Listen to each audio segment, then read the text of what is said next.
அனைவருக்கும் வணக்கம். இது தமிழ் கதையுலகம். நீங்க கேட்டுட்டு இருக்கிறது மூடு பனிக்காடு அத்தியாயம் 60.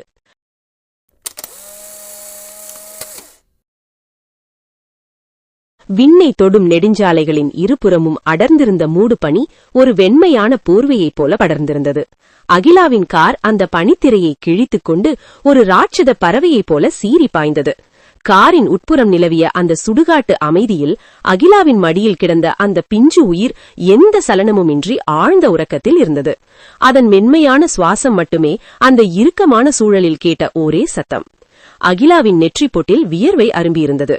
பின்னங்கண்ணாடி வழியாக தூரத்தில் மின்னிய அந்த ஒற்றை வாகனத்தின் வெளிச்சம் அவளது இதய துடிப்பை எகிரச் செய்தது. டே, வண்டியை இன்னும் வேகமா ஓட்டுடா, அவன் பின்னாடியே வந்துட்டு இருக்கான், எக்காரணத்தை கொண்டு நம்மள பிடிச்சிடக்கூடாது. அவளது குரல் நடுங்கியது. ஆனால் அந்த கண்களில் ஒரு விசித்திரமான வெற்றி புன்னகை தாளமிட்டது. அது ஒரு கொடூரமான ஆட்டத்தின் இறுதி பாகம் என்பதை அவள் மட்டுமே அறிந்திருந்தாள். அவளுக்கு பின்னால் சபரியின் கார் ஒரு வெறி பிடித்த மிருகத்தைப் போல சாலைகளை கபளீகரித்துக் கொண்டு துரத்தியது. அவனது காரின் ஹெட்லைட் வெளிச்சம் அகிலா கார் கண்ணாடியில் பட்டு தெரிக்கையில் அகிலா தன் பற்களை நரநரவென கடித்தாள். இன்னும் கொஞ்ச தூரம்தான் சபரி, அதுக்கப்புறம் ஆட்டம் முடிஞ்சது. வஞ்சகம் நிறைந்த அந்த எண்ணம் அவளது உதடுகளில் ஒரு மெல்லிய கோடாக படர்ந்தது.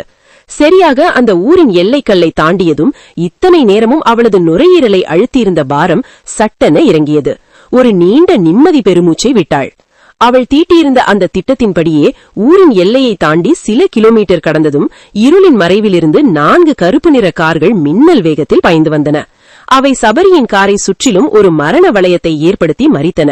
சபரி ஆத்திரத்தின் உச்சத்துக்கே சென்றான். அவன் பிரேக்கை முழு பலத்துடன் மிதித்தான். டயர்கள் தார் சாலையில் உராய்ந்து கருகிய வாசனையை பரப்பியது. கிரீச் என்ற அந்த ஊளை சத்தம் அந்த பனிப்பொழிவை சிதறடித்தது. யாருடா இது என்று கத்திக்கொண்டே சபரி கார் கதவை திறந்து வெளியே குதித்தான். ஆனால் எதிரே நின்ற காரிலிருந்து நிதானமாக இறங்கிய அந்த உருவத்தை பார்த்ததும் அவனது நரம்புகளில் ஓடிய ரத்தம் உறையத் தொடங்கியது. அவனது கால்கள் தள்ளாடின. அங்கே நின்றது வேறு யாருமில்லை, சிவகாமி. நிசப்தமான அந்த சாலையில் சிவகாமி ஒரு பெண் சிங்கத்தைப் போல கம்பீரமாக நின்றிருந்தாள். கோபத்தில் அவளது கண்கள் கனலாக தகித்தன. அவளுக்கு பின்னால் நின்றிருந்த ஆட்கள் கைகளில் இரும்பு கம்பிகளுடனும் கத்திகளுடனும் எதற்கும் துணிந்த நிலையில் ஒரு இராணுவத்தைப் போல காத்திருந்தனர். சபரியின் தொண்டை உலர்ந்து போனது. அம்மா, நீங்க எப்படி இங்க வந்தீங்க என்று திக்கி திணறியபடியே அவன் பின்வாங்கினான். தப்பிக்க ஒரு சிறிய இடைவெளி கிடைக்குமா என்று அவனது கண்கள் சுழன்றன. ஆனால் சிவகாமி எதையும் கேட்கும் மனநிலையில் இல்லை. அகிலாவின் திட்டம் கச்சிதமாக அரங்கேறியிருந்தது. சபரி தன் தம்பி ஜெகதீசை உடலை ரகசியமாக அப்புறப்படுத்தும் காட்சியை தன் கைபேசியில் வீடியோ எடுத்து அதை சிவகாமிக்கு அனுப்பிவிட்டுத்தான் அவள் ஊரை விட்டே நகர்ந்தாள். அந்த ஆதாரமே இப்போது சிவகாமியை இந்த இடைக்கு கொண்டு வந்திருந்தது. என் புள்ளைய சாகடிச்சிட்டு அவன் உடலை நீ குப்பைய வீசுற மாதிரி வீசுவியாடா? சிவகாமியின் குரல் ஆத்திரத்தில் விம்பியது. சபரி ஏதோ நியாயம் சொல்ல தன் உலர்ந்த உதடுகளை பெரித்தான். ஆனால் அதற்குள் சிவகாமியின் ஆட்கள் பாய்ந்து வந்து அவனை ஒரு மூட்டையைப் போல தூக்கினர். கார் கதவோடு சேர்த்து அவனை தர தரவென இழுத்துச் சென்று தார் சாலையில் எறிந்தனர். இல்ல, நான் பண்ணல, இது சதி, அகிலா பொய் சொல்றா, சத்தியமா நான் ஜெகதீச கொலை பண்ணல என்ற அவனது அலறல் அந்த பனிக்காற்றில் கரைந்தது. அடுத்த நொடியே ஒரு பலமான அடி அவனது தாடையை பதம் பார்த்தது.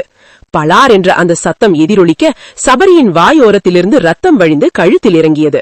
சுற்றிலும் நின்றிருந்த ஆட்கள் அவனை மிருகத்தனமாக தாக்கத் தொடங்கினர். ஒவ்வொரு அடியும் விழும்போதும் அவனது எலும்புகள் நொறுங்கும் சத்தம் தெளிவாக கேட்டது. ஐயோ அம்மா, விட்டுருங்க என்று அவன் சாலையில் சுருண்டு விழுந்து கதறினான். சிவகாமி மெல்ல அவன் அருகே சென்று கீழே குனிந்த அவனது கலைந்திருந்த முடியை பிடித்து ஆக்ரோஷமாக தூக்கினார். பொய் சொல்லாதடா, எல்லா ஆதாரமும் என்கிட்ட இருக்கு. உன்னை நிம்மதியா சாக கூட முடியாது. என் புள்ளப்பட்ட கஷ்டத்தை விட 1000 மடங்கு அதிகமா நீ அனுபவிக்கணும். சிவகாமியின் அந்த கட்டளை வந்ததும் ஆட்கள் இன்னும் வெறித்தனமானார்கள். இரும்பு கம்பிகள் சபரியின் கை கால்களை பாக்கின. மடக் மடக் என்று எலும்புகள் நொறுங்கும் சத்தம் அந்த நிசப்தமான நடிரவு சாலையில் ஒரு திகில் இசை போல ஒலித்தது. அவனது அலறல் சத்தம் காதுகளை கிழித்தது. ஆனால் சிவகாமியின் இதயத்தில் துளி கூட இரக்கமில்லை. உன்னை என் புள்ள மாதிரி தானடா வளர்த்தேன். நல்லா படிக்க வச்சு டாக்டர் ஆக்குனேன். உனக்கு பிடிச்ச பொண்ணையே கல்யாணமும் பண்ணி வச்சேன். உனக்கு எவ்வளவோ செஞ்சிருக்கேன்.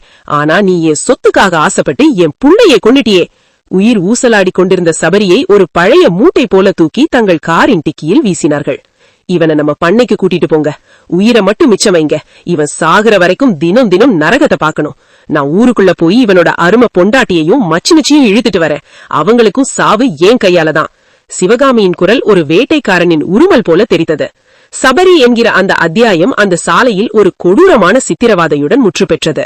சிவகாமி தனது காரை எடுத்துக்கொண்டு அடர்ந்த மூடுபனிக்காட்டை நோக்கி வஞ்சகமும் கோபமும் ததும்பும் வேகத்துடன் விரைந்தாள். அதிநவீன தொழில்நுட்பத்துடன் கட்டப்பட்ட அந்த புதிய மாளிகையின் கதவுகள் சிவகாமியின் ஆவேசமான தள்ளுதலுக்கு ஈடு கொடுக்க முடியாமல் அலறின. உள்ளே நுழைந்த சிவகாமியின் கண்கள் அனல் தெறிக்க நாலாபுரம் சுழன்றன.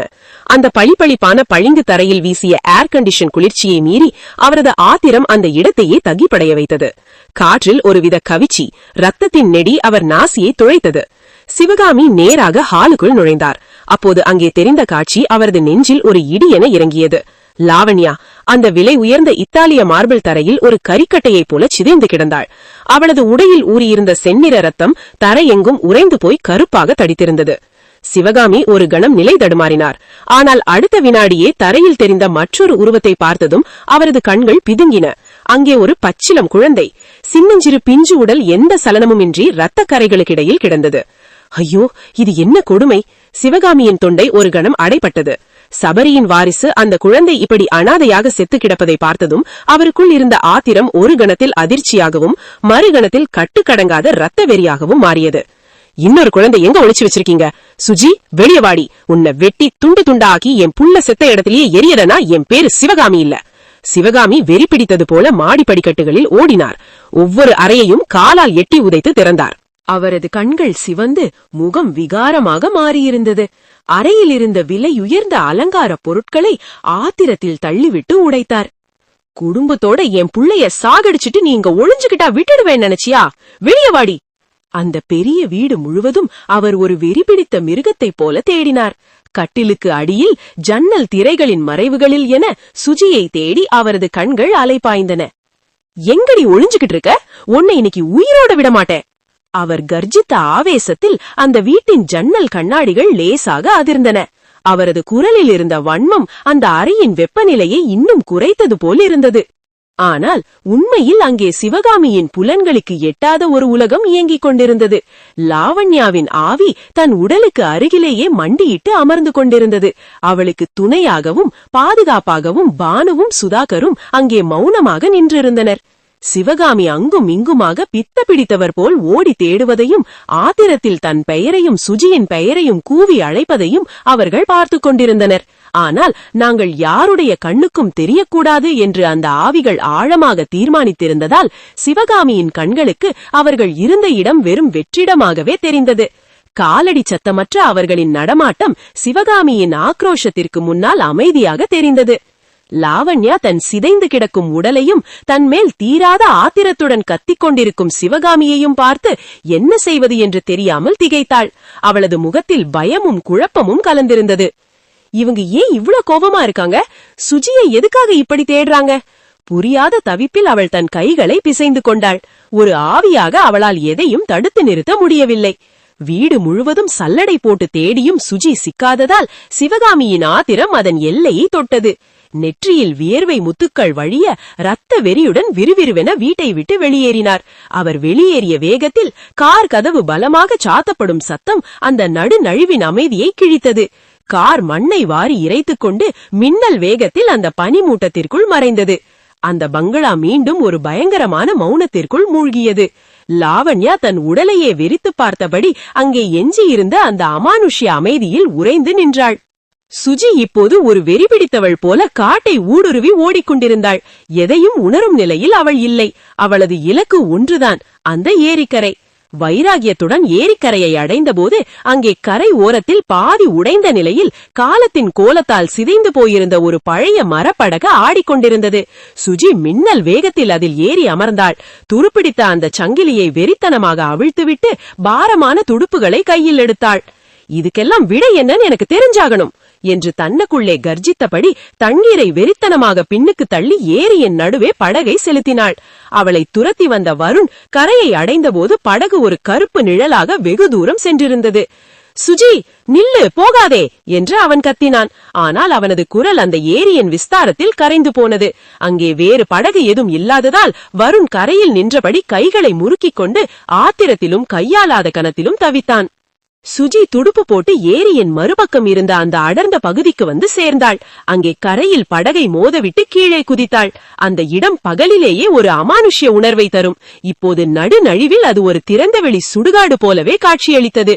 ராட்சத மரங்களின் கிளைகள் வானத்தை மறைத்து இருளை இன்னும் அடர்த்தியாக்கின. வௌவால்களின் இறக்கை அடிப்பு சத்தம் அந்த நடுநழிவை இன்னும் ரத்தமுறைய செய்தது. அவள் நேராக அந்த பழைய கிணற்றின் அருகே போனாள். பல வருடங்களாக மனித நடமாட்டமே இல்லாத அந்த கிணற்றை சுற்றி படர்ந்திருந்த நச்சு கொடிகளை தன் வெறும் கைகளால் விலக்கினாள். அதன் ஆழமான இருளுக்குள் எட்டி பார்த்தாள். கிணற்றிற்குள்ளிருந்து ஒரு விதமான குளிர்ந்த காற்று பல சவங்களின் மூச்சு காற்று போல மேலெழும்பின. சுஜி கிணற்றிற்குள் குனிந்து, ஹலோ, யாராவது இருக்கீங்களா, ஹலோ என்று கத்தினாள். ஹலோ ஹலோ ஹலோ என்று அவளது சத்தம் கிணற்று சுவர்களில் மோதி பல முறை விகாரமாக எதிரளித்ததே தவிர உள்ளிலிருந்து எந்த பதிலும் வரவில்லை. தயவு செஞ்சு யாராச்சும் இருந்தா சொல்லுங்க, எனக்கு உண்மை தெரியணும். நான் அன்னைக்கு உங்களை பார்த்தேன், நீங்க யாரு சொல்லுங்க, ஹலோ என்று மீண்டும் மீண்டும் கத்தினாள். அவளது குரலில் ஒரு விதமான ஏக்கமும் மரண பயமும் கலந்திருந்தது. கத்தி கத்தி தொண்டை வறண்டு போனது. தாகத்திலும் மன ரீதியான களைப்பிலும் சுஜி அப்படியே அந்த கிணற்று சுவர் ஓரமாக சோர்ந்து போய் உட்கார்ந்தாள்.